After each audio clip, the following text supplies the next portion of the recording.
Hey everyone, I'm Sarah. I'm a typical 21-year-old college student juggling classes, a part-time job, and family issues. Yeah, family drama. My life feels like a soap opera, but without the glitz.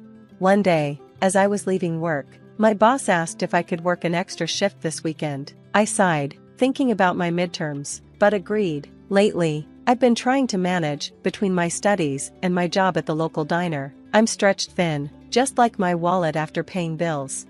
Speaking of bills, my family situation is complicated. My parents divorced when I was a kid, and my dad, Tom, quickly remarried. Enter Karen, my stepmom, and Emily, my stepsister, who's as friendly as a toothache.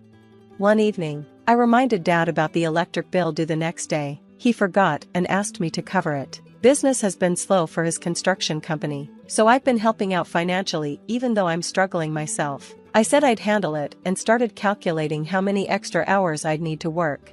Meanwhile, Emily lives her life without lifting a finger or contributing anything. One day, when I visited Dad's place, she demanded her allowance. Allowance? You're 18, get a job, I told her. She just rolled her eyes and whined that Dad said I'd take care of it. Of course, he did. Emily's Dad's favorite, and I'm the family's ATM.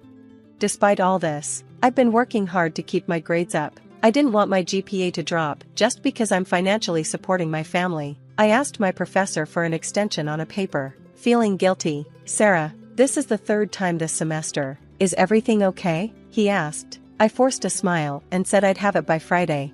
Just when I thought I had everything under control, Dad called with serious news. We need to talk about your future, he said, making my stomach drop. I agreed to come over the next evening, feeling anxious. I thought maybe he'd be proud of my good exam results. When I arrived at Dad's house, my stomach was in knots. I couldn't wait to share my news, but Dad's serious tone made me freeze. Karen and Emily were there too, both looking very serious. Sarah, you know Emily is starting college soon, Dad said. Yeah, I replied, confused. Well, we've been thinking it might be best if you took a break from your studies, just for a while, Dad continued. I blinked, thinking I must have heard wrong. A break? Why? To work full-time, Dad said. Emily needs help with her tuition. Wait, you want me to drop out to pay for Emily's college? I asked, shocked. It's not dropping out, just postponing, Karen said. Are you kidding me? I'm already working hard to help with bills, I protested. Dad shifted uncomfortably. I know, and we appreciate it, but Emily needs this opportunity. You're older, you can always go back later. Later? I'm in the middle of my degree, I can't just pause my life. Don't be so dramatic, Emily said, rolling her eyes. It's not like your art history degree is curing cancer or anything. It's economics, I snapped, and that's not the point. Sarah, watch your tone, Karen said sharply. We're asking you to be a team player here. A team player? I've been carrying this whole team for years. I'm drowning in student loans and working crazy hours. And now you want me to give up my education for Emily? It's your duty as the older sibling, Dad said firmly. Emily deserves a chance too. And what about my chance? I asked. The one I'm working so hard for? Oh please, Emily scoffed, like you're not privileged enough already. Privileged? I shouted. I'm working 2 jobs and barely sleeping. At least you got to go to college. It's my turn now, Emily pouted. Your turn? This isn't a carnival ride. It's my future we're talking about. Sarah, don't be selfish, Karen scolded. Family helps family. Selfish? I've been paying half your mortgage and even bought Emily's prom dress when you were short on cash, I said, feeling frustrated. Dad looked uncomfortable. We know you've helped out, but what? I interrupted. I'm keeping this family afloat, and now you want me to sink my own ship? It's not forever, Sarah, Dad said, just until Emily gets settled. And how long will that be? A year? 4? What about my loans and career plans? We'll figure it out, Dad said. Dismissively, the important thing is supporting Emily right now. I couldn't believe what I was hearing. Tears of frustration welled up in my eyes. I can't do this. I won't. Sarah, be reasonable, Dad pleaded. Reasonable? You're asking me to give up everything I've worked for so Emily can party through freshman year on my dime. Hey, Emily protested. I'm going to study. This is insane. I'm out of here, I stormed out, ignoring their calls. Once in my car, I broke down and fumbled for my phone. Alex, are you free? I need to talk. 20 minutes later, I was at Alex's place, spilling everything between sobs. They want me to do what? Are they out of their minds? Apparently, I can't believe Dad would ask this of me. Sarah, honey, you've got to stop enabling them. They're taking advantage of you. But they're family. Family doesn't treat you like an ATM. You need to cut them off. Cut them off? I can't just. Why not? They're ready to flush your future down the toilet. It's time to put yourself first. I wiped my eyes, Alex's words sinking in. Maybe it was time to teach them a lesson. You're right. I can't keep doing this, but how do I make them understand? Sometimes people only learn when they face consequences. Maybe it's time they felt what it's like without your support. As the idea took root, I felt a mix of fear and determination. It was time for a change. If my family couldn't see my worth, I'd have to show them the hard way. Alex, I've got an idea, but I need your help. I'm all yours, girl. What's the plan? We're going to create a fake job offer. Something big, something that'll make them realize what they're losing. Ooh, I like where this is going. What kind of job? How about a marketing position for a startup in California? It's far enough that I'd have to move. Perfect. I've got a friend in graphic design. We can whip up a legit-looking offer letter. A week later, I was ready to drop the bomb. I called Dad, my heart racing. Hey Dad, got a minute? I've got some news. Sarah, what's up, honey?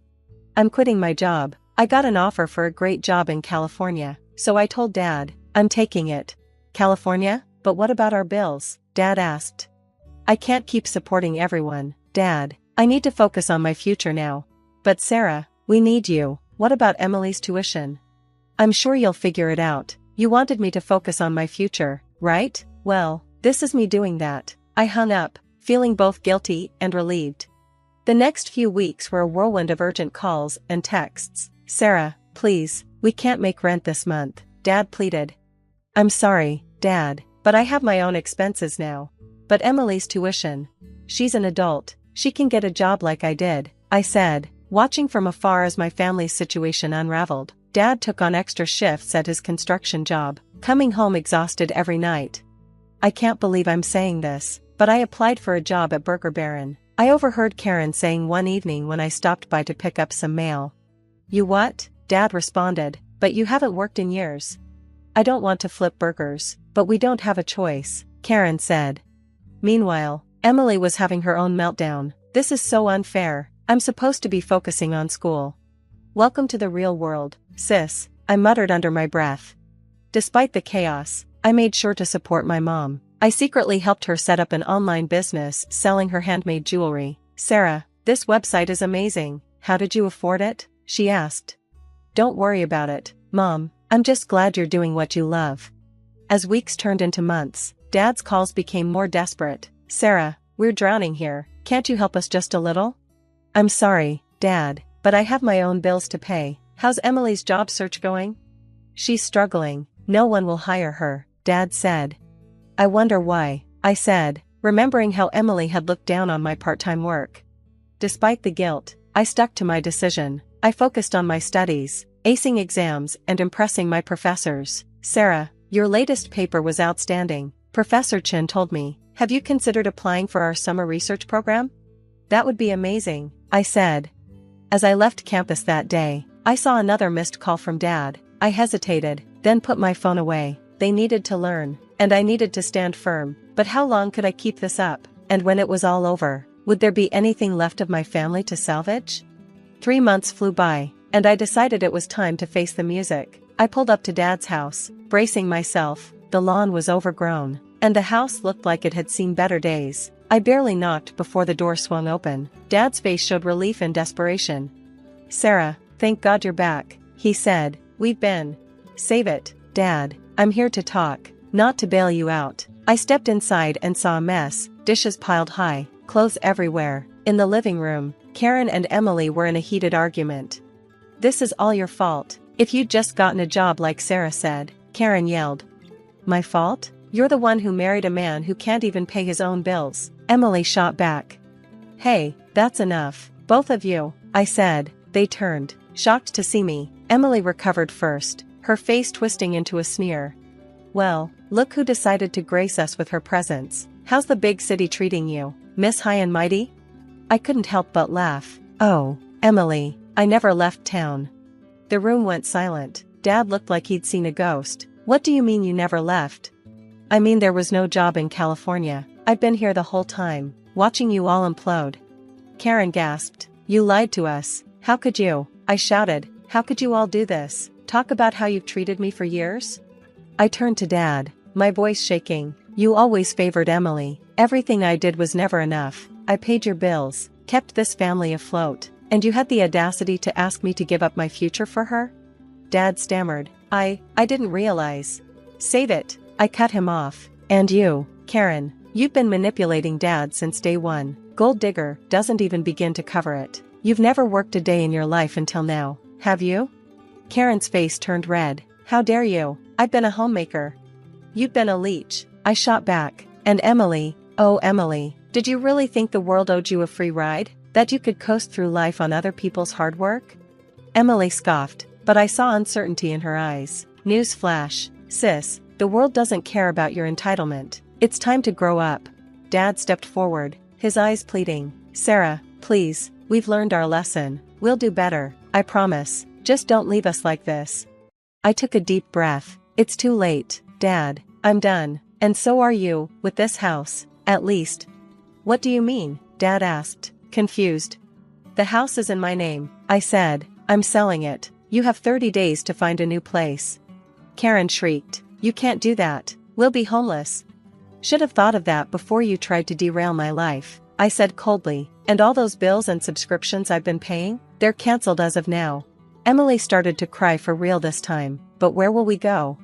That's not my problem anymore, I said firmly. I'm cutting ties permanently. I've accepted a real job offer out of state. I'm starting fresh without any of you dragging me down. Dad fell to his knees, sobbing. Sarah, please, we're family. Give us another chance. We'll make it right, I swear. I felt a twinge of guilt, but pushed it aside. Family doesn't treat each other like ATMs. Dad, you had your chances. Years of chances. You showed me who you really are, and I believe you. I turned to leave, but Emily grabbed my arm. You can't just leave us with nothing. I yanked my arm away. Watch me. Welcome to the real world, Emily. Time to sink or swim on your own. As I walked out, I heard them arguing again, blaming each other for pushing me away. I got into my car, my hands shaking as I gripped the steering wheel. As I drove away, I felt a weight lift off my shoulders. It hurt, yes, but for the first time in years, I felt free. The road ahead was uncertain, but at least it was mine to choose. Was I too harsh on my family, or did they get what they deserved? How far would you go to teach toxic relatives a lesson? I knew my father would be released from jail in about 2 years, but I had surrounded myself with enough support and security that he wouldn't dare approach me again. Finally, I had found peace, a tranquility I hoped to carry with me for the rest of my life. After that horrifying incident, life slowly began to regain its normalcy.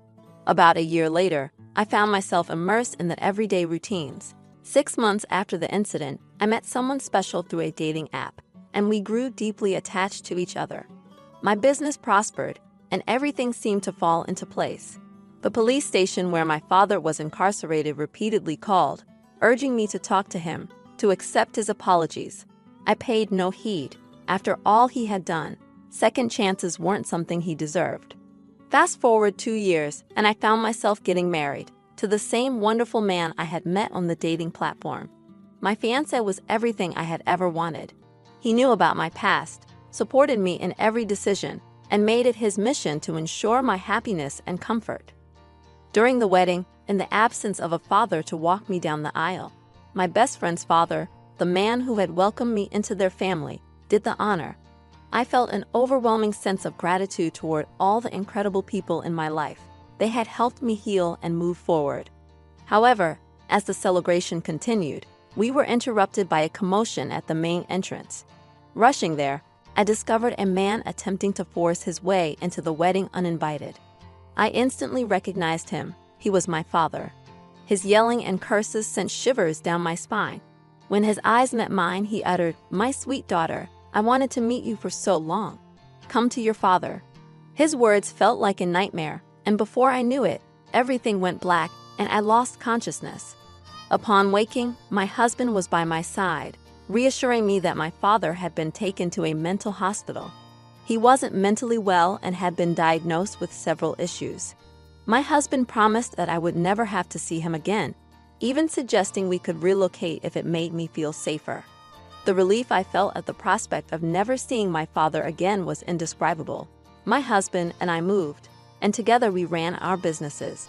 Besides occasional short trips, we mostly worked from home. I had spent my life searching for peace, and finally, I had found it with my new family. Having faced similar challenges with difficult parents, I understand the struggles you've endured. You were never the one at fault in this situation. I hope you always find peace and happiness. Best of luck. Your father's actions were despicable. He deserves to be in jail indefinitely. Who treats their children this way? I'm so glad you've escaped that nightmare, and your father is the only one to blame. Wishing you endless peace and love. Now let's dive into the second story. I am a 25-year-old woman who owns a beautiful 4-bedroom house. I purchased my house when I was 23, after allowing my business partner to take our shared assets in exchange for $600,000. We co-owned several properties, having made our first purchase together when we were 20 and 21 during our dating days. Even though our romantic relationship didn't work out, we remained business partners. Shortly after my 23rd birthday, I closed the deal on my house. At that time, I was only working part-time while managing our properties. Starting with just a few belongings from my old apartment, my new home remained mostly empty for months.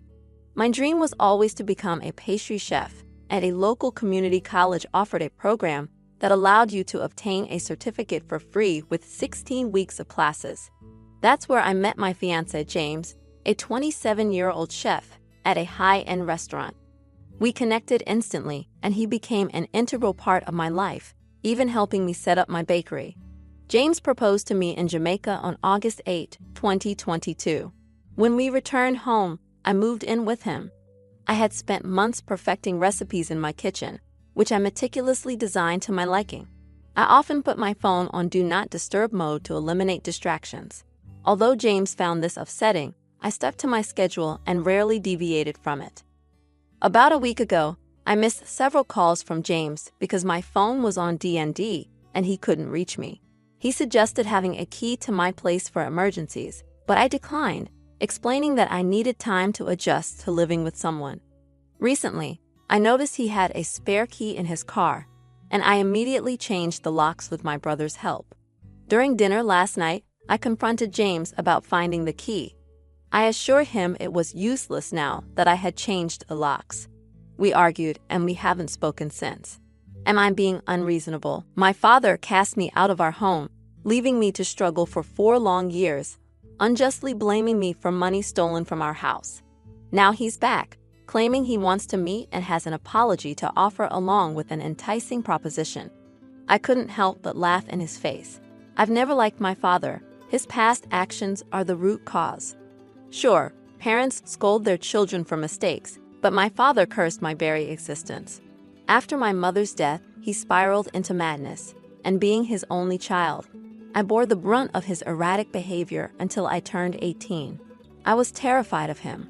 One night, he burst into the living room, accusing me of theft, grabbing me by my hair and throwing me aside. I wept as he hurled insults, insisting I'd stolen from him. I pleaded my innocence, but he wouldn't listen. The argument escalated until he demanded I leave. When I protested, he slapped me once more and cast me out with nothing. No food, water, clothes. I found refuge at my friend's house, whose parents welcomed me with open arms. They became my new family, offering support and shelter. Despite their advice, I didn't report the abuse. Some twisted part of me didn't want to hurt him further. Looking back, I realized I should have taken that step. Now, 4 years later, I'm a successful businesswoman heading a security company. I found myself face to face with my father, who, unbeknownst to him, was about to discover my achievements. He apologized, attributing his actions to his struggle with my mother's death, professing his love and desire for my happiness. I listened silently, waiting for the catch. His proposition came: a job, and a share in his small manufacturing company, assuming I was jobless and struggling. I couldn't contain my laughter. In between my fits of laughter, I shared my success story, revealing my thriving business empire. His dumbfounded expression was priceless.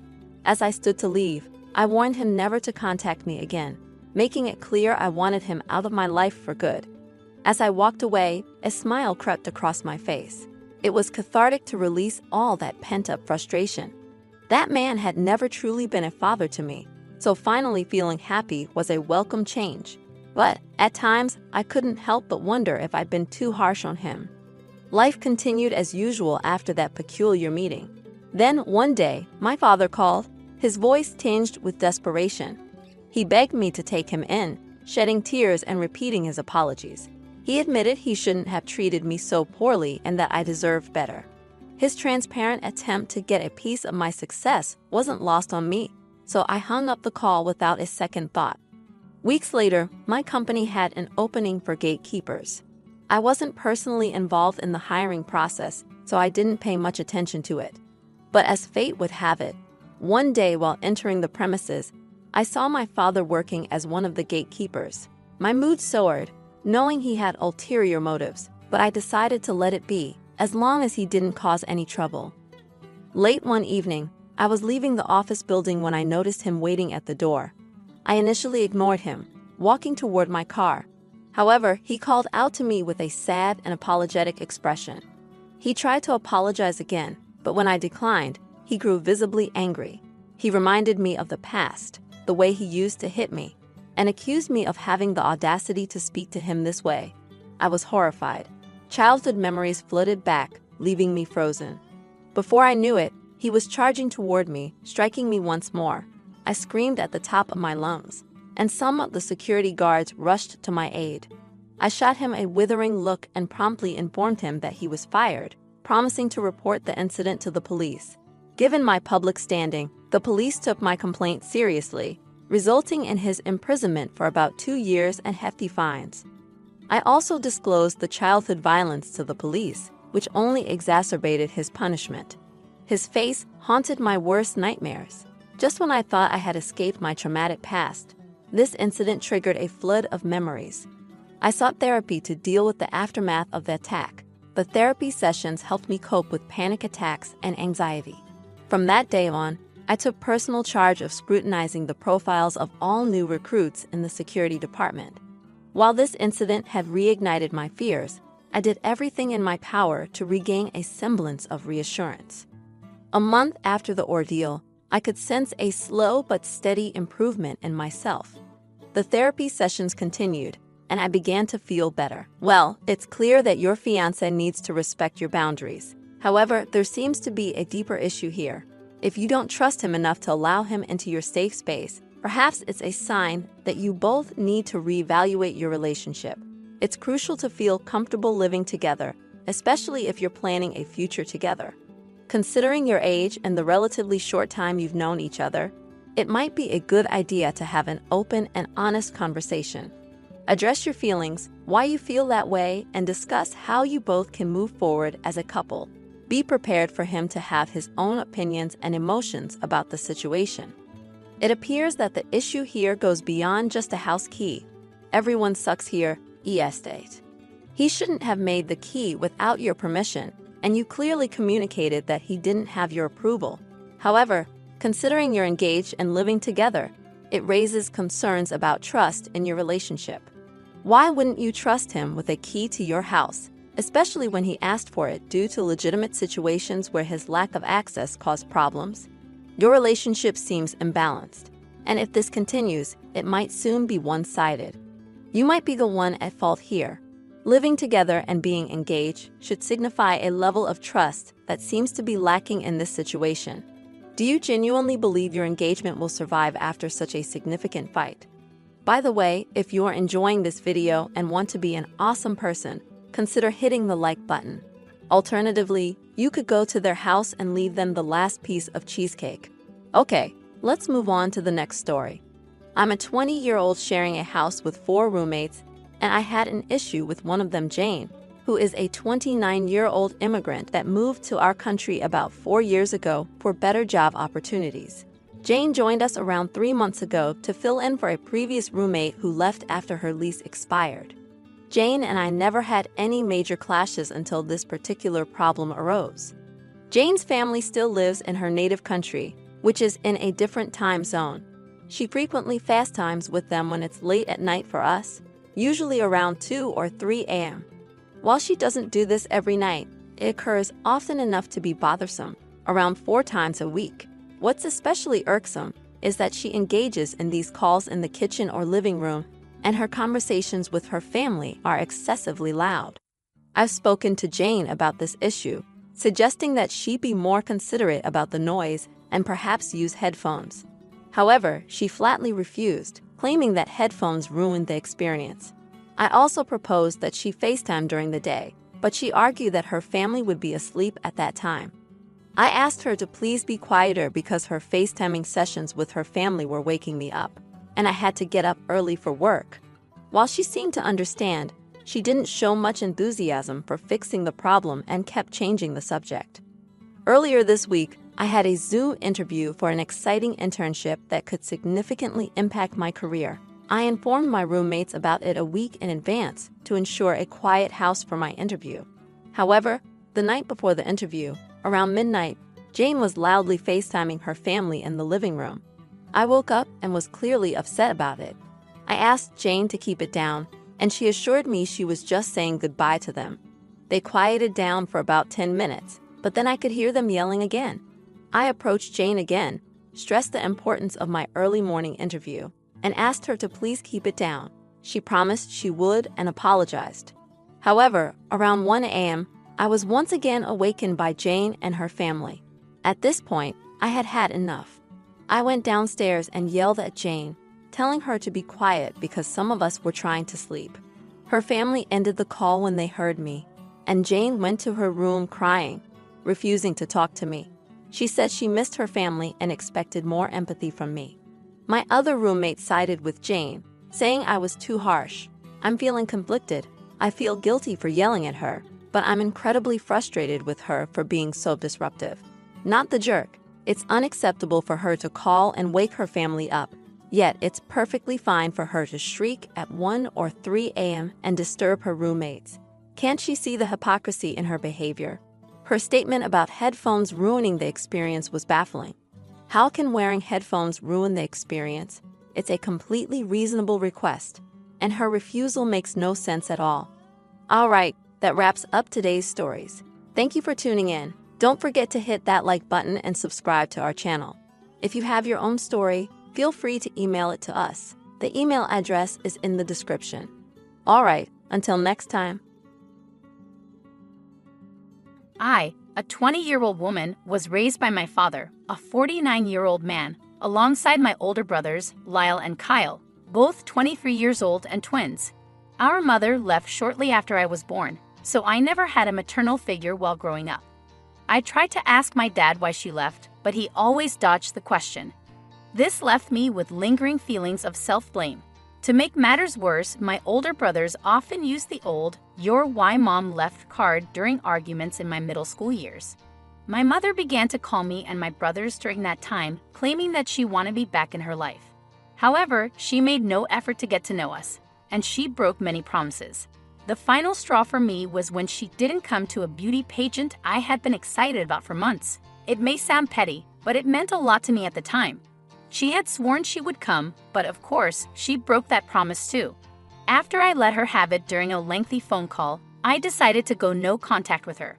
A few days ago, my dad texted me asking if I wanted to have dinner with him and my brothers. He said he was going to make my favorite meal, and I agreed. However, when I arrived, I heard a woman's laughter coming from the kitchen. I walked in and found my dad, Lyle, and Kyle laughing and talking with my mother. I couldn't hide my anger and confusion, and I must have voiced my thoughts because I asked, "What is she doing here?"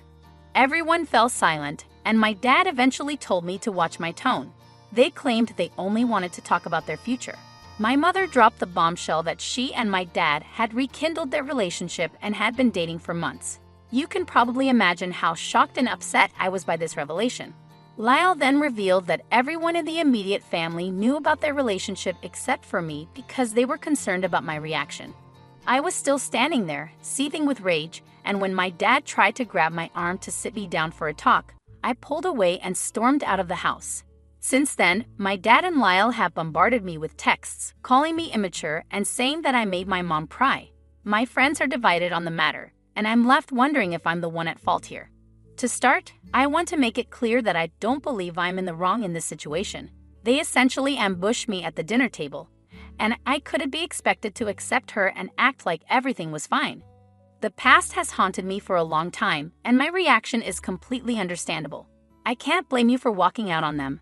Your father, as an adult, is free to choose his romantic partner, but he should also understand that there will be consequences to such a decision, especially considering your feelings toward your mother.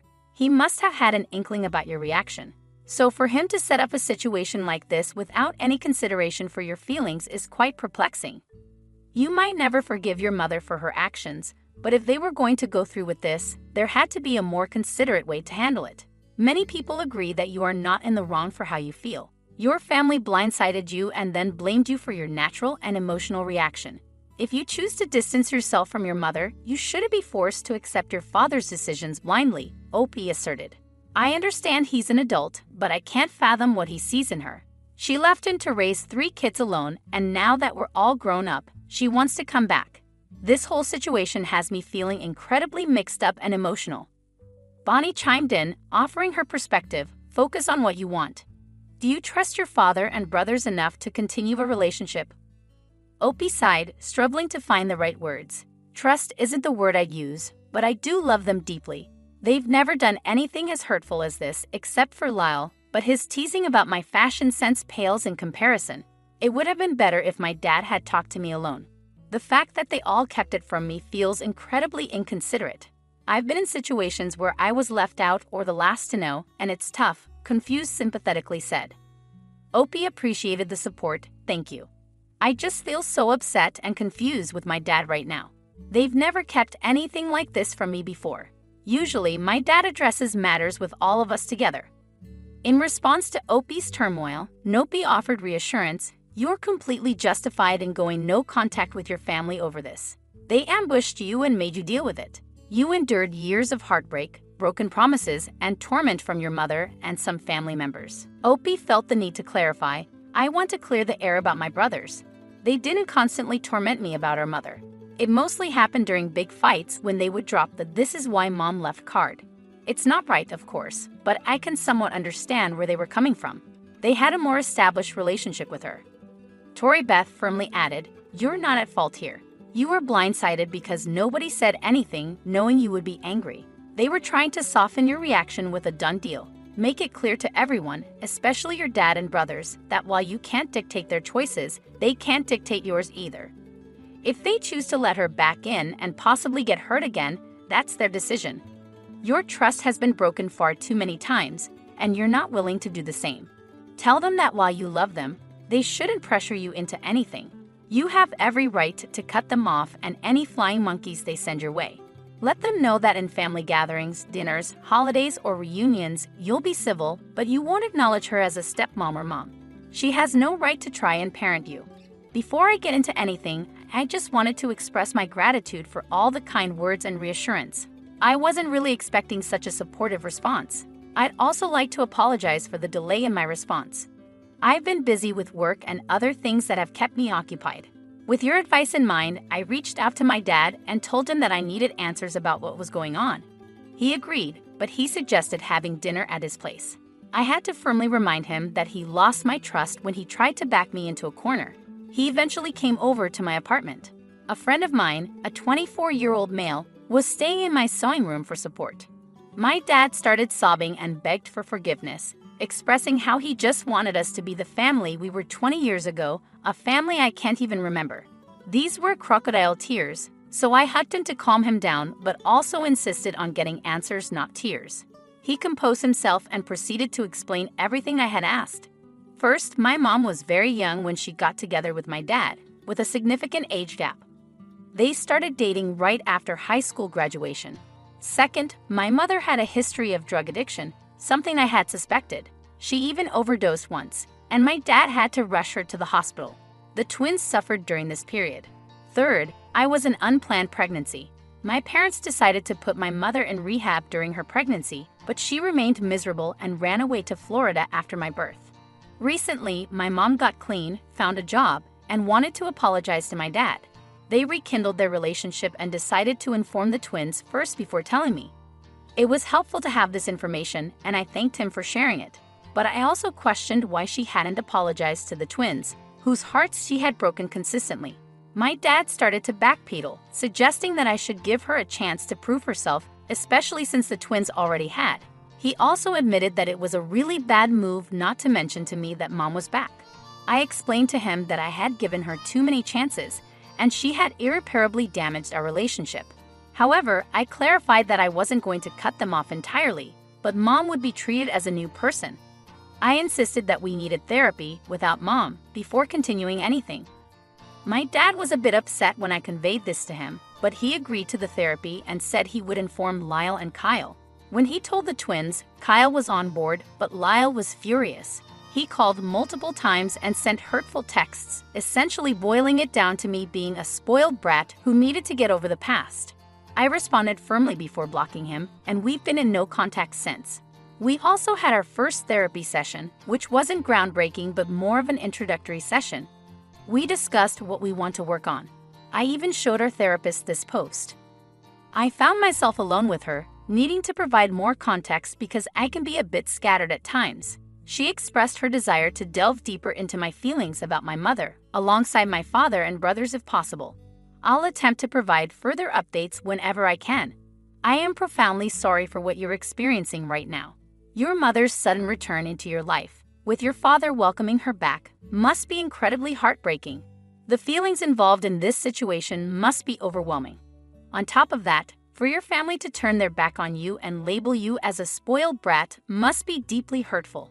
I genuinely hope that therapy continues to help you, providing you with the support and understanding you need. Now, I'd like to turn the conversation over to you guys.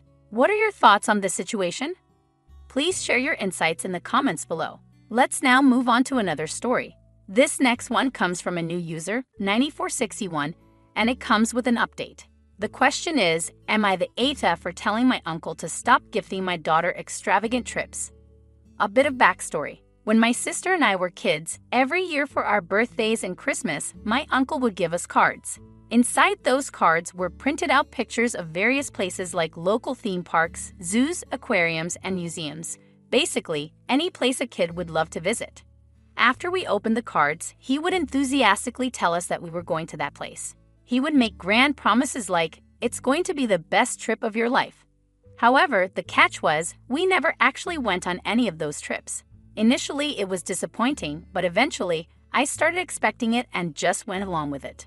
I harbor no animosity towards him because, as an adult, I understand he did this due to financial constraints. Here's where my issue begins. My daughter recently turned 5, and for her birthday, my uncle gave her a card. Inside was a printed-out picture of a theme park located about 2 hours away from our house. He promised her a fun weekend away, with elaborate details such as a huge hotel room with a swimming pool, endless snacks, and tickets to every show she wanted to see at the park. Naturally, my daughter was overjoyed. For the past week, she has been talking non-stop about this trip, expressing her excitement to her entire class at school. It breaks my heart to see that smile on her face, knowing deep down that it's not going to happen. I recall how disappointing it was for me, and I didn't want my daughter to go through the same. So I decided to text my uncle. Here's what the message said. "Hi, your message in daughter's names card was beautiful. However, could you please leave out the promise of extravagant trips next time?" The thought and gesture are amazing, but I find it hard to explain when she asked me about the trip. She loves spending time with you, and even a nice lunch together would make her happy. He never responded, but my aunt told me he was upset. She mentioned something about him feeling offended, thinking I implied he could only afford a nice lunch. I didn't mean it that way at all. I just wanted him to understand that my daughter loves him and wants to spend time together without needing extravagant promises.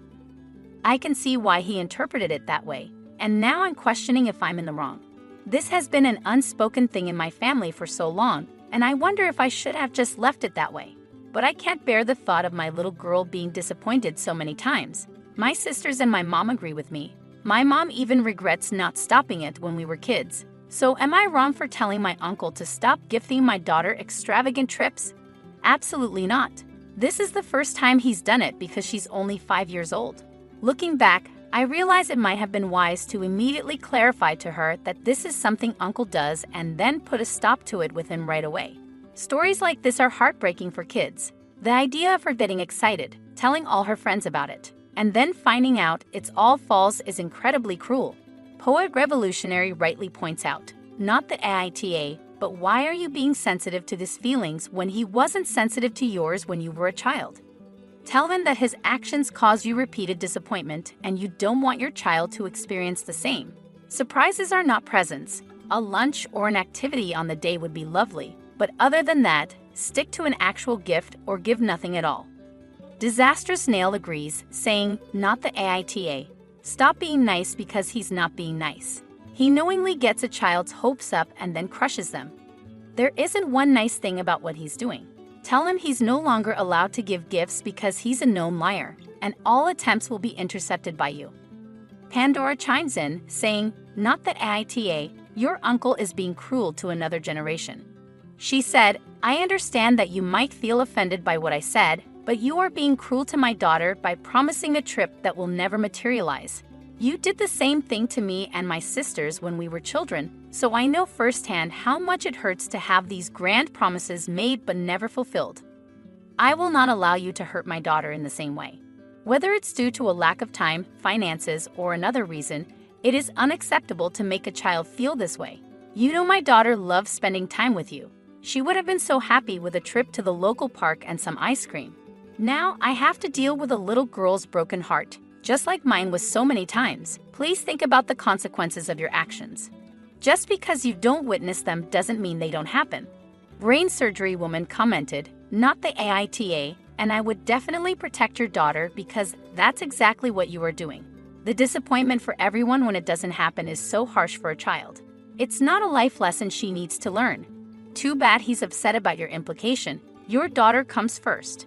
He's making empty promises and setting her up to not believe or trust when someone gives her something exciting. You already went through that and know how it feels. She doesn't deserve that.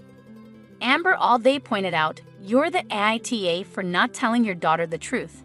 I find it unbelievable that you let her be so excited for an entire week, to the point of telling her school friends about her promised treat, and at no point you could have said, sorry, sweetheart, Uncle was only telling a story. He won't be taking you on a trip. He did this to me my whole childhood. It's just a lovely dream, but it won't ever be a real trip. Why didn't you say that to her the same day that he told her about this fake present? When she is eventually disappointed, that will be completely on you as a parent. You should know better and should do better. 3Baller added, you're the ITA because you enabled lies to be a birthday gift. I'm sorry you were raised being given these lies, but it needs to stop. It's a bad idea that only persists surrounding your family because a cheap man made a tradition to allow himself to be cheap and unthoughtful every year. I wish I had a tradition that made me a good person for not spending money, but at least I don't lie to children. And knick-knack or candy would have been more thoughtful and also as cheap as a false promise, and it wouldn't make you resent your relatives. Please end your family tradition. In an update, the original poster acknowledged the feedback, stating, thanks to everyone for your feedback on my last post. A lot of people asked why I was being so nice to my uncle, and honestly, I think I underestimated how weird it was because it's been so normalized in my family. I didn't want to cause drama, so I went about it as non-confrontational as possible. I agree now that I should have been more direct. Another concern many of you had was that I allowed this to happen to my daughter previously. That is not true. This is the first time he promised her one of his trips, which is why I decided to say something so this doesn't become a recurring thing. Here's the update. I tried to call my uncle twice, but he didn't answer. I managed to get through to my aunt and explained everything to her, how many times he did this to my siblings and me, and how often we were disappointed. I told her how excited my daughter was, and if they were actually planning to take her on this trip, I would apologize. She didn't take that well, she told me. I told them that I felt they were creating unnecessary drama and that my daughter and I weren't acting entitled to expect them to drop everything for the trip. I was shocked and angry and said, "How dare you say that she didn't imagine this trip in her mind and expect you to take her? You promised her this trip, and her disappointment is not entitlement. It's not my job to make sure a grown man feels secure in himself. And it's a shame my family spent so long coddling him." I was so mad that I just hung up. I no longer feel any ounce of guilt for setting my boundaries. Many people asked if I could take my daughter on the trip. Unfortunately, that theme park closes for the season this month. However, I surprised her with something even better. After the phone call with my aunt, my partner and I decided to book a trip to Disneyland. It may sound crazy and impulsive, but we've been wanting to plan this for a while, and we decided it's the perfect time. My kid is entitled to an extravagant trip. Last year, we sat her down and explained that her uncle wouldn't be able to take her on the promised trip. I tried to be as honest as possible without confusing her. She was understandably upset and had a lot of questions.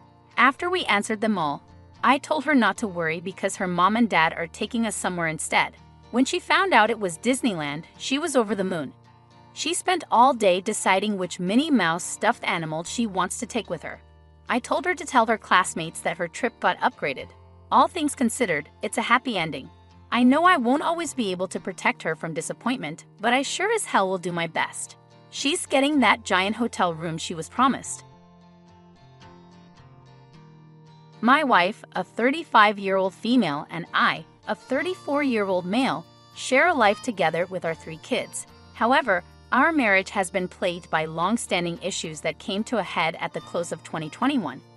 As a result, we decided to separate briefly, but in 2022, we reunited with the condition of attending therapy every 2 weeks for a year. Regrettably, we only managed to sustain the therapy for about 3 to 4 months. Both of us harbored reservations about our therapist, and my wife expressed that she didn't find it beneficial. We mutually decided to discontinue the therapy and began working on our issues independently. The primary reasons behind our therapy were: A. My wife no longer felt any attraction towards me. B. She didn't want any physical contact from me, feeling repelled by my touch, which extended to hugs, kisses, cuddling, or any form of affection. C. She expressed a desire to explore her sexuality with other people, either men or women. We had been together since our early teens and had only ever been with each other. She also wished for solitude, believing she would find happiness on her own. Initially, things seemed to improve, but recently, I stumbled upon an old confession she had written 18 years ago. It revealed an incident where a mutual friend had kissed her. While that was supposed to be the entire story, the confession detailed how much she enjoyed the attention and even initiated a kiss with the friend in a separate room. It hadn't progressed beyond that, but this revelation left me in turmoil. I confronted her about it, and she claimed it was so long ago that she didn't remember it clearly. She reassured me that our marriage had been faithful for the entire time and we had built a life together. I accepted her explanation but acknowledged that it would take some time for me to process it. Despite this, I didn't believe our marriage was in jeopardy. However, recently, she disclosed that a mutual male friend, with whom she had been chatting, had been expressing his love for her and even made a remark about her appearance. Her response was simply, "Dude, come on," and he apologized. I was disheartened that she hadn't set clear boundaries earlier, especially when he suggested hanging out alone. On our special anniversary, my mood was somber. During our walk, she repeatedly inquired about what was bothering me. Eventually, I expressed my distress about the infidelity situation, her failure to establish clear boundaries, and her lack of effort in planning special activities for our anniversary. She became emotional and tearfully confessed her ongoing desire to explore her sexuality with other people, her enjoyment of the attention she received from other men, and her continued aversion to physical contact with me. She claimed that she had been pretending for a year, even though she didn't want any physical affection from me. She insisted that she didn't want to lose me or the life we had built. As a result, we decided to return to therapy. However, after reflecting on the situation, I'm unsure if I want to continue. I feel like I might be just a safety net, waiting for her to decide between pursuing other relationships or being alone, and I don't believe it's fair for me to be a backup plan in our marriage. I expressed my apologies for the lengthy post, yet I felt it necessary to provide the complete context. Would I be unreasonable to consider a divorce, even though we had agreed to undergo therapy? Frankly, if a partner confessed to feeling repelled or disgusted by my touch, it would be a deal breaker for me. Add to that her desire to explore her sexuality with others. If she's inclined that way, she should pursue it in a different relationship. This situation is clearly causing you immense sadness, and I believe it's time for me to end this relationship. Possibly Zesty Close astutely observes that living with someone who finds the idea of touching me revolting is unbearable. Even if she changes her stance, I don't need justification to change my mind first. Alaufa sees her desire as wanting the comfort of a home, me, while not wanting to actually be with me. I become her backup plan. I won't fall for her declarations of love or proposals to try therapy again. Her actions show a lack of respect, which renders any love meaningless. Wei's insight echoes this sentiment. She's using me for stability, making her life easier. I deserve better, and she deserves to learn that the grass isn't always greener. The crown and anchors question lingers in my mind. Why am I still in this marriage when my wife finds me physically repulsive? It's time to face the truth that she has been dishonest for a long time. It's clear she's using me, and it's time to end this relationship. I edited my post to address some questions. We both share household responsibilities, including chores, taking care of the kids, and communicating about household tasks. I'm not a neglectful or apathetic husband who sits idly by while my wife watches the kids and takes care of the household. I've always been actively involved in our family life. However, one reason I wanted to discontinue therapy with our previous therapist was due to a concerning incident involving my wife's inappropriate messages with a coworker. While I was at work, I was fixing a backup phone that our kids use when I noticed these messages popping up. I confronted my wife about them, and she initially denied their existence, claiming she had already deleted them. It was only when I revealed that I had seen the messages on the other phone that she apologized and confessed, subsequently ceasing communication with the coworker. However, when I shared this incident with the therapist, she brushed it off and made me feel like it was my fault. I realized she was prioritizing my wife's interests over mine. Furthermore, my wife has always had validation issues, losing her sense of judgment when someone compliments her or gives her attention. Despite trying for 20 years to be enough for her, she seems to hold other people's comments in higher regard. Despite all of these challenges, I can't deny that I love my wife with all my heart. We share 3 children, and the thought of losing 50% of my time with them through shared custody is something I wish to avoid. My wife remains the most beautiful woman I've ever laid eyes on, and she still has the power to make me feel weak. Even after 3 kids and 2 decades together, this is the most difficult decision of my life. Living without her might be necessary for my self-value and self-respect, but it's an incredibly hard decision. The OP provided an update to their post, stating that they received many messages offering advice and interest. They mention having read over 1,000 comments over 2 days and sharing a conversation with their wife, which they had written down and asked her to listen to without interruption. They begin the conversation by addressing their wife's previous statements. I don't know what you thought you were going to accomplish by telling me that you were repelled by my touch. You want to explore your sexuality with other men and women, and you want to be alone. I think you thought that by being honest, it was the right and okay thing to do. However, it just showed me how little respect you have for me. I don't believe you realize how insulting and disrespectful everything you said is. You don't consider my feelings at all. You seek validation from other men and never set any proper boundaries until I find out or a line has been crossed. I can't remember a time in 20 years where you've said, "Stop, this is inappropriate, and it shouldn't go any further." You allowed a mutual friend to tell you he loved you and liked your ass, and you weren't the one to stop the communication, he was. His therapist could tell the conversation was unhealthy, and I could see it too, but you couldn't. Either you don't respect me enough to put my feelings ahead of your own need for validation, or you simply don't care. I can't fix this, and you don't seem to want to fix this. I've been there for you for 20 years. My love for you has remained unwavering, my affection, my devotion. However, it's evident that you don't share the same sentiment. You believe you're missing out on something and hope that exploring that void in the arms of another person will fill it. But it won't. Instead, it will leave you utterly alone, our family gone, and me gone, because you think the grass might be greener on the other side. I can't fathom how someone with a loving husband, someone who cares, respects, and means the world to them, someone with 3 beautiful kids, a robust support network, good friends, and a loving family, could abandon their entire life for a fleeting experience, thinking it will bring fulfillment. Plain and simple, you're using me. I've become a safety net for you, a place to return to while you explore. But I'm not a fallback option. I'm not a safety net. I am a person who deserves love, touch, romance, and admiration. I deserve respect and reciprocation. I want to be crystal clear.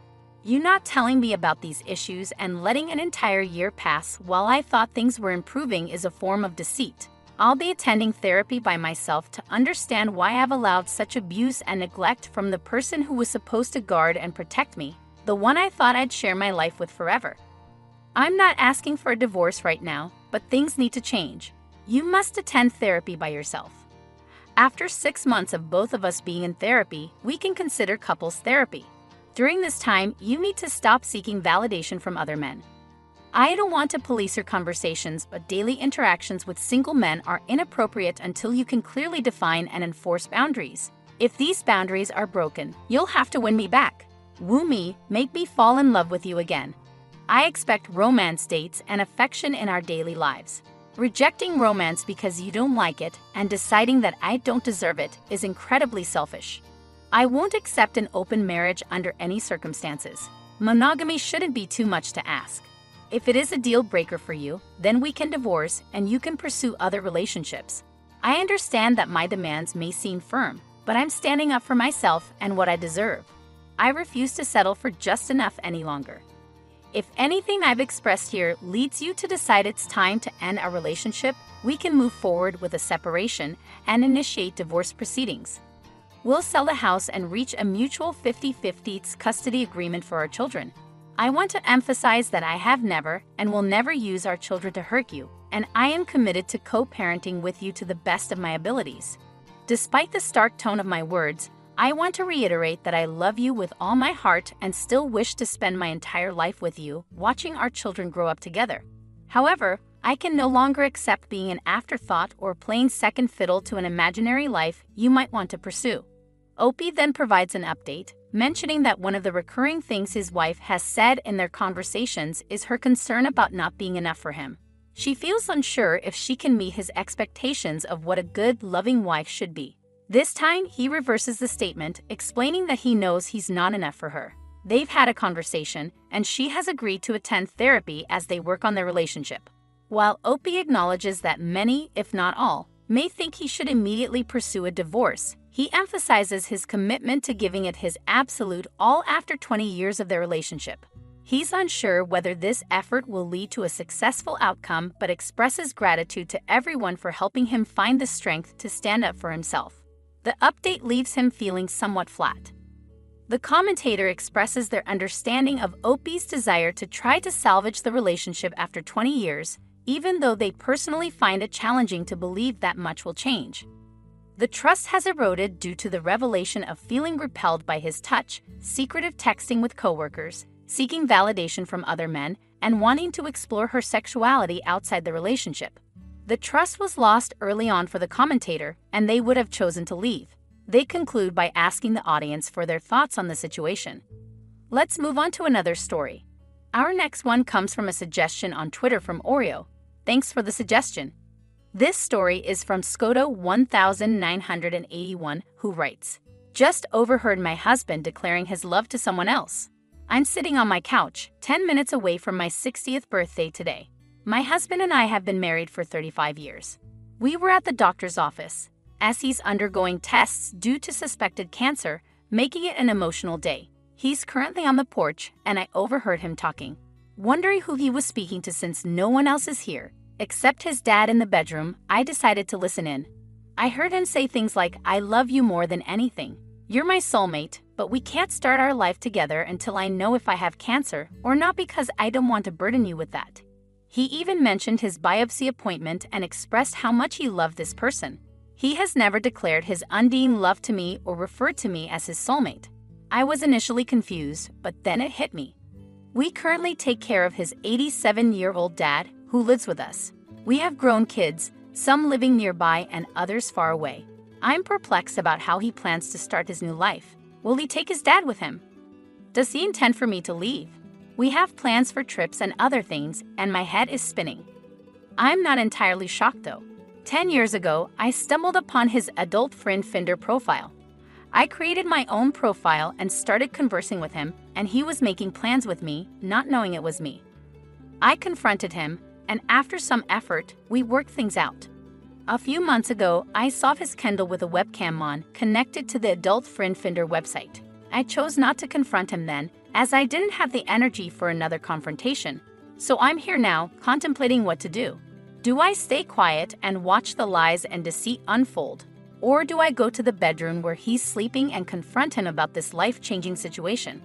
I'm the kind of person who avoids rocking the boat, and I prefer to remain unnoticed. Every man in my life has let me down, from my abusive, alcoholic father to every boyfriend before my first husband and now my current husband. The only man who hasn't hurt me is my son. Right now, it's too early to call my kids, family, or friends. I need to process this and decide how to proceed. One of the top comments on this post offers 3 choices, stating, "As far as I see it, you have 3 choices. First, the path of logic. Quietly consult a divorce lawyer and figure out what you need to do to protect yourself financially if he leaves. Make sure you have your own bank account and start keeping records of your income and expenses if you haven't already done so. If he participates in any household tasks you're unfamiliar with, learn from him so you can handle them independently. Get your affairs in order and plan your next steps in life." The emotional route involves storming into the bedroom, demanding to know who the woman is, insisting on seeing his phone, displaying your passion, reminding him of your contributions to the relationship, demanding he ends the affair, and attending marital counseling. You could make him sleep on the couch or ask him to leave altogether, ensuring he faces the consequences of his actions. The aim is to shake things up, offering a chance for reconciliation. However, bear in mind he might not want to reconcile, which could lead to a quick divorce or him becoming more adept at concealing his affair, maintaining the status quo. Another passive approach involves doing nothing, pretending you didn't hear anything, carrying on as normal, and hoping he won't blindside you with a divorce. Alternatively, you could simply accept whatever fate awaits, adopting an extremely passive stance due to the emotional strain. Raven responds, suggesting another option: leave, then consult a lawyer. Kate proposes a more assertive approach, advising you to relinquish all the responsibilities he placed on you, stop caring for his elderly father, divide the bank accounts, and serve him with divorce papers immediately. Kate doesn't recommend waiting to find out about his cancer diagnosis, as he believes you should prioritize your well-being and financial security. Hio echoes a similar sentiment, pointing out the double standard in his behavior. If he has cancer, he's willing to burden you with his illness, but if he's healthy, he'll abandon you for someone else. Hio emphasizes the unfairness of this situation and suggests filing for divorce promptly without confronting him first. A more violent reaction is mentioned by another commenter, expressing a strong emotional response to the betrayal. Money Print offers a harsh but pragmatic perspective. Confront him and leave, regardless of his cancer diagnosis. Money Print argues that you shouldn't be burdened by his infidelity and that he doesn't deserve your patience and loyalty. In a small update, you share your response to the situation. After a sleepless night filled with inner turmoil, you couldn't contain your emotions any longer. You confronted him, expressing your decision to end the marriage. The logistics of who goes where are yet to be determined, but the marriage is officially over. Despite the exhaustion, you find solace in your decision.